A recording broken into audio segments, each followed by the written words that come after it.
we're going to be discussing algebraic number theory, and we'll be working our way up to solve these tricky AMC and AIME problems.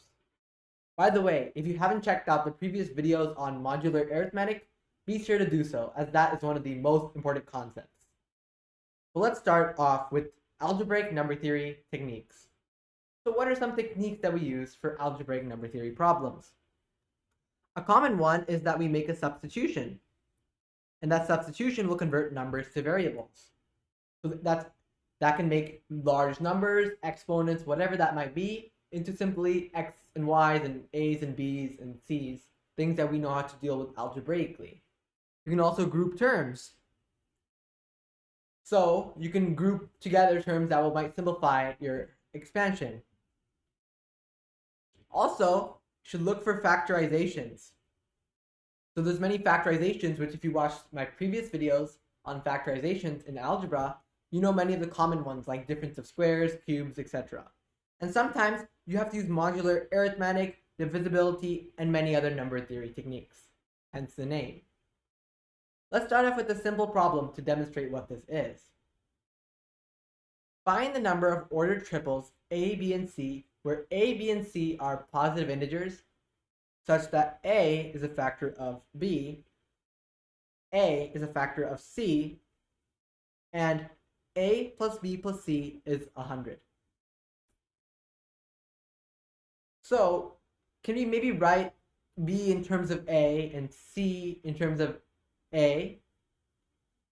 Well, we know that a is a factor of b, right? So if a is a factor of b, then we can write b as just k times a. So we can write b equals ka. Now, what about c? C can also be something else, maybe L times A. So C is L times A. Okay, so what about this condition there? Let's encode it.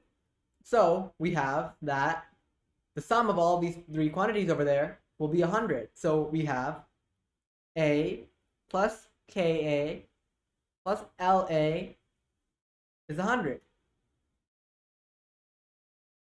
So therefore, we have 1 plus k plus L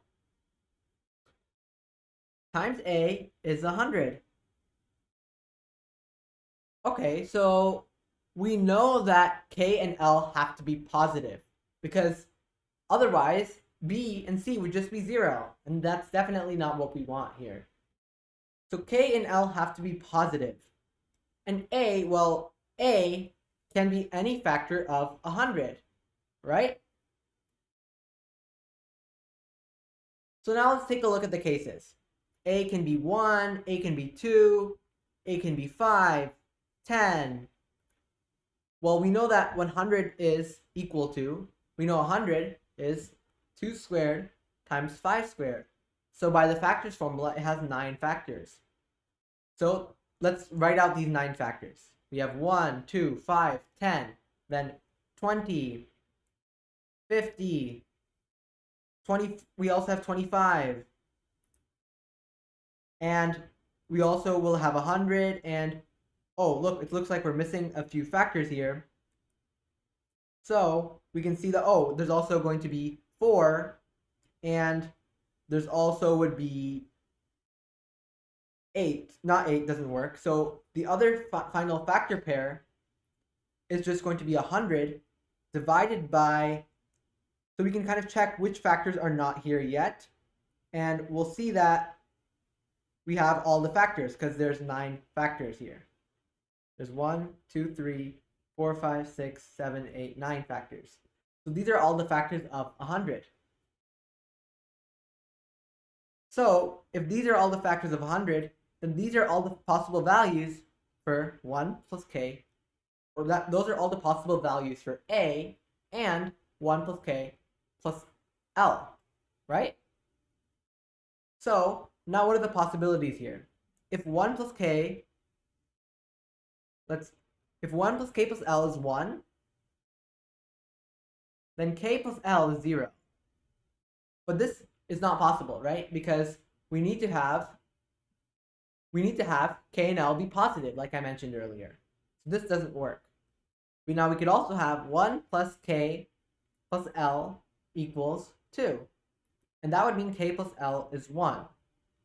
But if k plus l is equal to 1, then we either can have k equals 1, l equals 0, or flipped. So, but that means one of k or l will always be 0. So therefore, if 1 or k and l must always be 0, then it's not possible again, because k and l have to be positive, so a, b, and c can be positive integers. So this also doesn't work. Now we're going to get into real solutions. So we could have 1 plus k plus l is 4.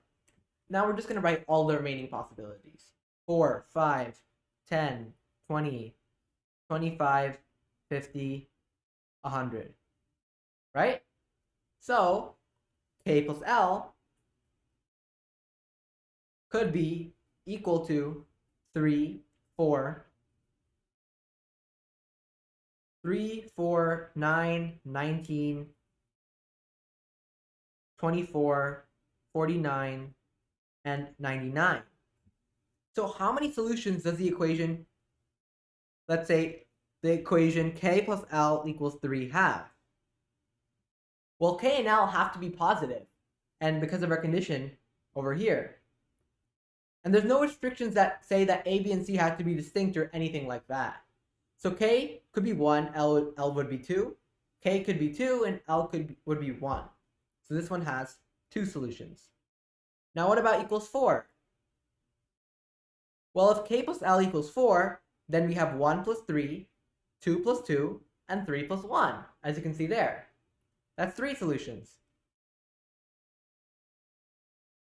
So it seems like the number of solutions is just 1 less than this quantity over here.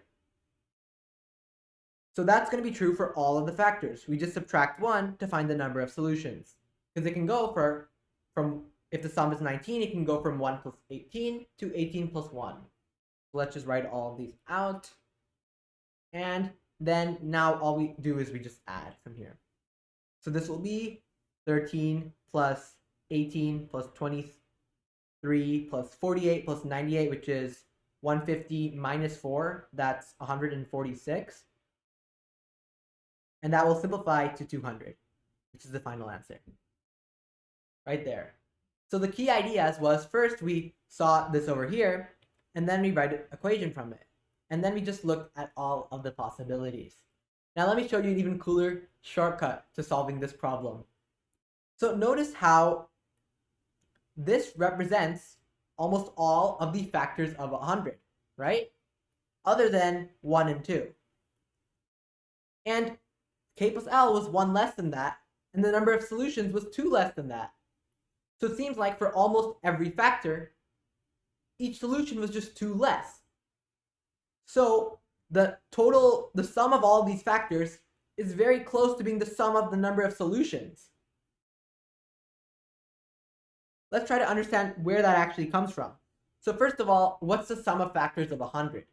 The sum of factors of 100 is, remember our sum of factors formula from the previous videos? This is going to be 1 plus 2 plus 4 times 1 plus 5 plus 25. That is equal to 31 times 7 equals 217. Now the key thing here is that 2 of the factors, 1 and 2, have no solutions. So essentially, for this one here, instead of the factor is 1, but the number of solutions is 0.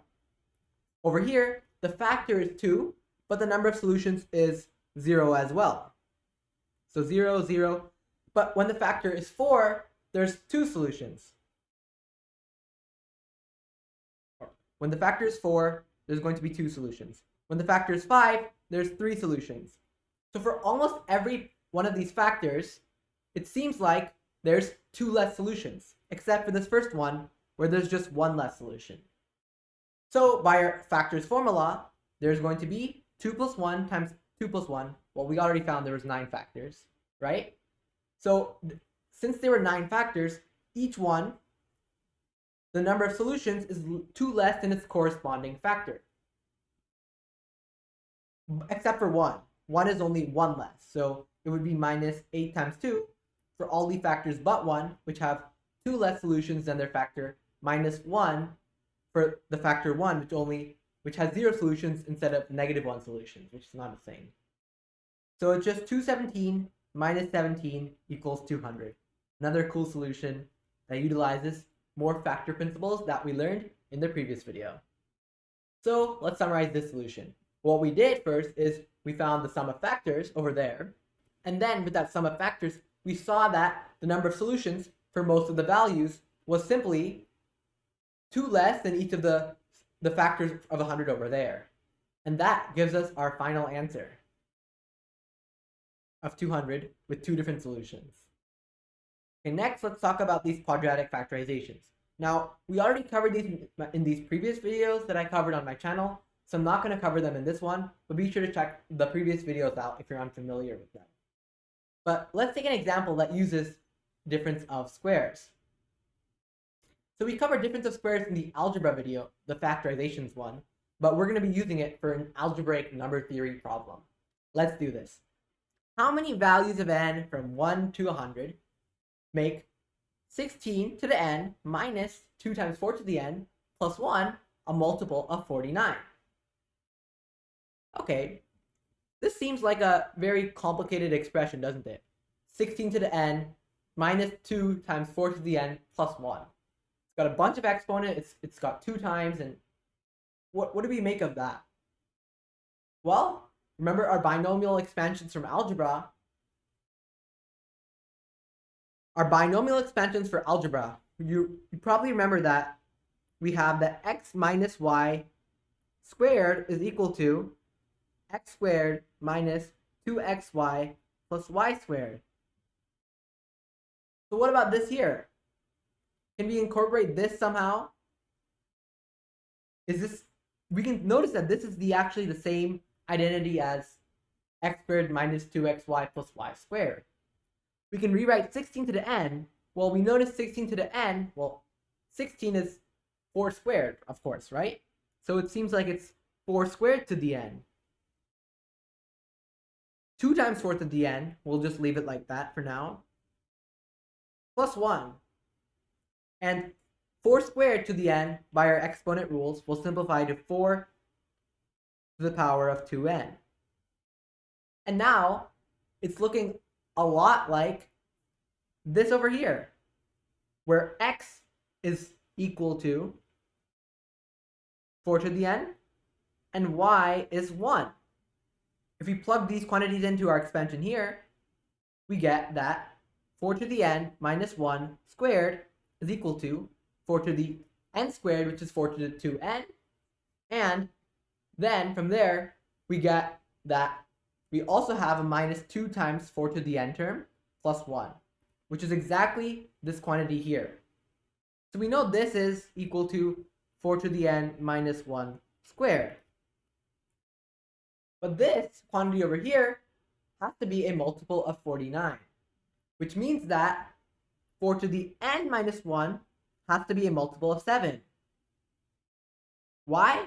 Because if 4 to the n minus 1 is a multiple of 7, then when we square it, we get that 4 to the n minus 1 squared becomes a multiple of 7 squared, which is 49.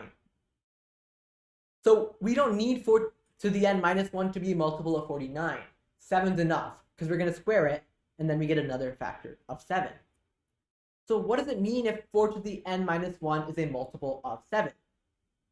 That means that 4 to the n is 1 mod 7.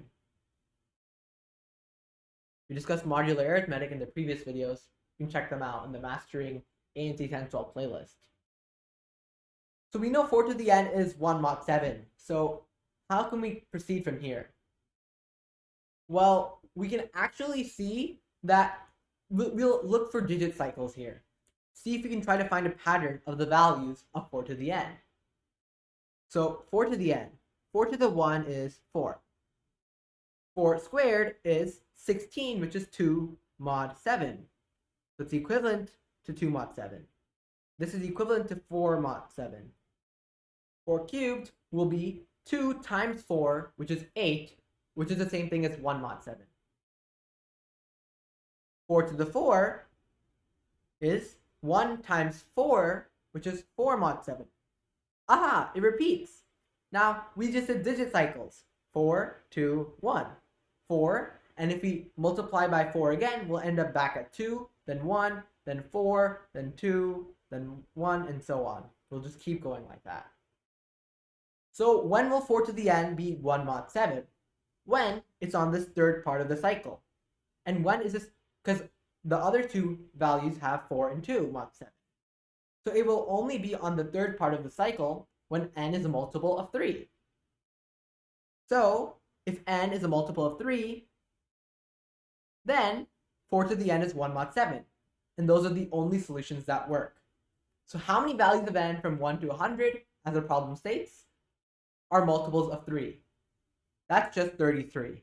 Because there's 100 divided by 3 is a little more than 33, and 100 is not a multiple of 3. So just 33 our answer.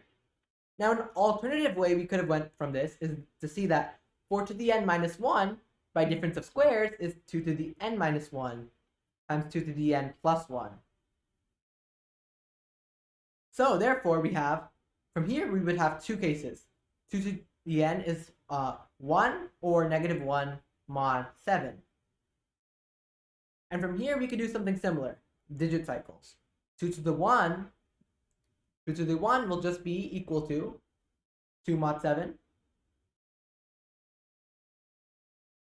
2 squared is 4 mod 7. 2 cubed is 4 times 2, which is 1 mod 7. And this will actually just keep repeating. Because after 1, we go straight back to 2 to the 4, which will be 1 times 2, 2 mod 7. So again, it's a cycle. And when will this be a multiple of 7? Either this term or this term will be a multiple of 7. But like we found here, it has to be 1 or negative 1, which is 6 mod 7. Negative 1 is not possible, as you can see from our digit cycle, because we keep going 2, 4, 1, 2, 4, 1. So it has to be 1. And again, we found, like we found earlier, this only happens in the third part of the cycle, so n is a multiple of 3, and we get our same answer of 33. So let's summarize. First, we notice that this looks a lot like that. So we use our identity to simplify to this. And from there, we now found that 4 to the n minus 1 must be a multiple of 7, so that when we square it, it's a multiple of 49. And we did digit cycles from there. And our digit cycles, you can have two methods to choose from. Both give us that n must be a multiple of 3. And that is how we solve this. Okay, next we're going to talk about cubic factorizations. Again, I already discussed a lot of these in my algebra video, so I'm not going to discuss it more now, but feel free to check that out. I covered many examples and more interesting problems, more algebra related over there. Now let's move on to Simon's favorite factoring trick. So Simon's favorite factoring trick basically says that x plus y plus kx plus jy plus jk is just x plus j times y plus k. The reason is we can group these terms together and group these terms together. And if we do that, we get that this is x times y plus k and j times y plus k. So it combines to form this. Now you might be wondering what's so special about this. Well, the reason it's because we can use it to simplify something like this. If we want to solve an equation like this, I don't know, something like that. Essentially what we can do is we can add, in this type of problem, we can construct something of the form like this, as you can see here. We can try to construct a factorable form like that, and we do that by adding 1 to both sides. So we do xy plus x plus y plus 1 is 38. And now this can be factored as x plus 1 times y plus 1. And that's equal to 38. So from here we just test factors out to find the values of x and y. But the key idea is whenever you have terms like this, 2x plus y, maybe it's 2x plus 3y, the key here is you always want to add some kind of constant, whatever that constant may be, to form an expression like this. So if we had x plus 2x, xy plus 2x plus 3y, we would instead write it as, we would try to have an x plus 3 term and a y plus 2 term, right? Because we want to get 3y and 2x. But for this to happen, we would need an additional constant. So we add 6 to both sides, and we would get that this is 43. So those are just the general types of manipulations we use Simon's favorite factoring trick for. And sometimes it can also be negatives. Remember negatives. And the factors in here can sometimes be negative too. It does not have to always be positive. So that's another thing to be careful for. Let's now try another problem that uses Simon's favorite factoring trick. A rectangular floor measures a by b feet, where a and b are positive integers with b more than a. I've drawn a diagram here so you can all see. An artist paints a rectangle on the floor with the sides of the rectangle parallel to the sides of the floor. The unpainted part of the floor forms a border of width 1 foot around the painted rectangle and occupies half of the area of the entire floor. So what that's saying is all this stuff on the inside is half of the total area of this giant rectangle. And we're asked to find all the possibilities, or how many of them there are for AB, the ordered pair. So how do we do this? Well, the key here is to see that what is the area of the inner rectangle? This will be 1 because there's a width 1 foot around the whole border. So 1 here as well. So the blue rectangle will have a width of a minus 2. Similarly, because this is 1 and this is 1, this will be b minus 2. So therefore, we have that a minus 2 times b minus 2, the area of the inside rectangle, is half the area of the outside rectangle. So that's what it says in the problem. The unpainted part of the forms a border and occupies half the area. So the unpainted part will be half the area. Then the painted part on the inside will also be half the area. So a minus 2 times b minus 2, that will be equal to half of the total area, AB. Over there. Let's simplify. We have AB minus 2a minus 2b plus 4 is half AB. We just subtract half AB from both sides to get rid of that term on the right side. Half AB minus 2a minus 2b plus 4 equal to 0. So now what do we do next? Let's multiply this whole thing by 2 so we can not have to deal with fractions, because fractions are always annoying, especially when they're on the AB term. And 0 times 2 is anyways 0, so we can do that. We get AB minus 4a minus 4b, because we're multiplying by 2, plus 8 is 0. And now we use the one and only Simon's favorite factoring trick. Let's do that.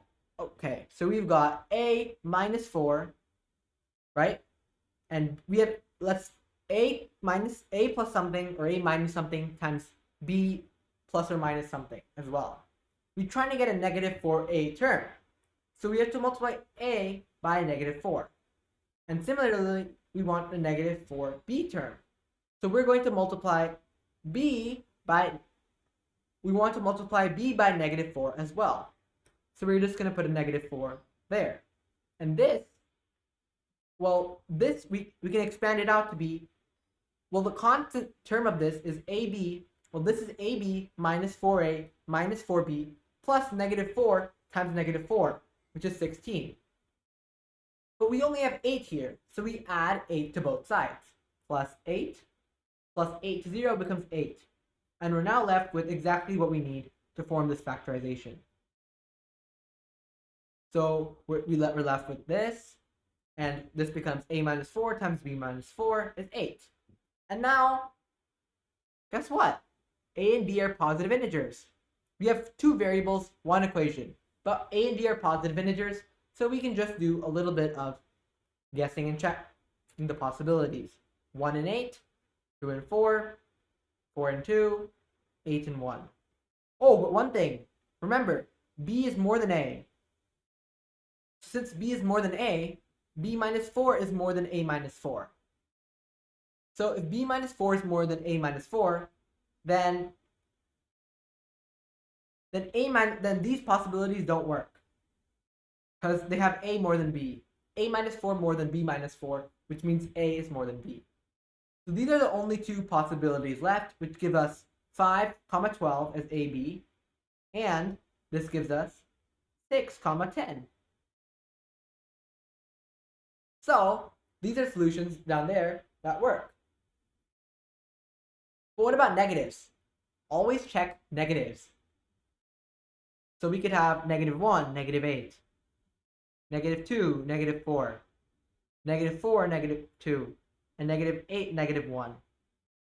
Like earlier, we're going to eliminate all the possibilities where a is bigger, where a is bigger than b, where a minus 4 is bigger than b minus 4. Because for b to be more than a, b minus 4 has to be more than a minus 4. So, therefore, these possibilities where a minus 4 is bigger are all gone. Let's just completely cross them out.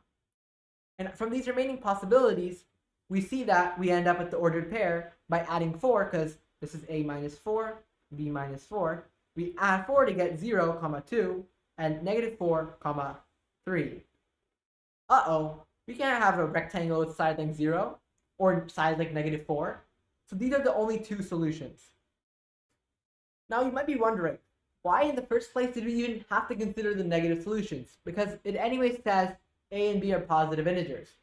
Well, the reason is because, in this case, we don't necessarily know that a minus 4 and b minus 4 are positive. Just because a and b are positive doesn't mean a minus 4 and b minus 4 have to be positive as well. The reason is, let's say we have a equals 1. Then a is positive, but a minus 4 is negative. That's why we always have to check negative values. Even if it might seem like a waste of time, it's a good habit, and you should do it for sure. So now we've also got higher power factorizations. And we've already covered these in the previous videos, but they're sometimes useful for algebraic NT problems. And here's a new identity, Sophie-Germain's. Basically what it states is that x to the 4 plus 4y to the 4 is x squared minus 2xy plus 2y squared times x squared plus 2xy plus 2y squared. And the reason this is true is it's because it's x squared. We can rewrite this as x squared plus 2y squared minus 2xy, that's this first term here, times x squared plus 2y squared plus 2xy. And now we use difference of squares to get x squared plus 2y squared squared minus 2xy squared, which is 4x squared y squared. And if we expand this first term here, we get it's going to be equal to x to the 4th plus 4x squared y squared, remember the formula, 2ab, plus the second term squared, which is plus 4y to the 4th, minus 4x squared y squared. And these terms cancel, and we're left with this. So a way to remember this is look for squared, then 2y squared, and 2y squared. So it's like 1, 2, 2, and then 1, 2, 2. Except one time it's negative, and one time it's positive 2. And that gives us our really cool identity over there. So this identity is very powerful, especially when you have fourth powers. The fourth powers are very useful because this identity is very useful when we're dealing with fourth powers. Because fourth powers, it's much easier to have squares than fourth powers. And that's why this identity is very useful. And there's a bunch of practice problems you can get completely for free in the book down below. Click the top link in the description. It's a completely free book with many different concepts and problems. But now, let's move on to diophantine equations. So diophantine equation is an equation, except it's integers only equation. So the equations well, we may not necessarily always be able to solve them. Sometimes there's multiple solutions as well. And the key thing about them is that there's only integer equations, and they give us many useful conditions that we would not be able to solve without these integer conditions over here. Integers are the main thing about diophantine equations, and that's what separates them from algebra. And we're going to be talking about them there. You can click on the video, just click on it by clicking right there, and you'll be learning about diophantine equations very soon. If you enjoyed this video, be sure to like and subscribe for more new videos like this. Thanks for watching.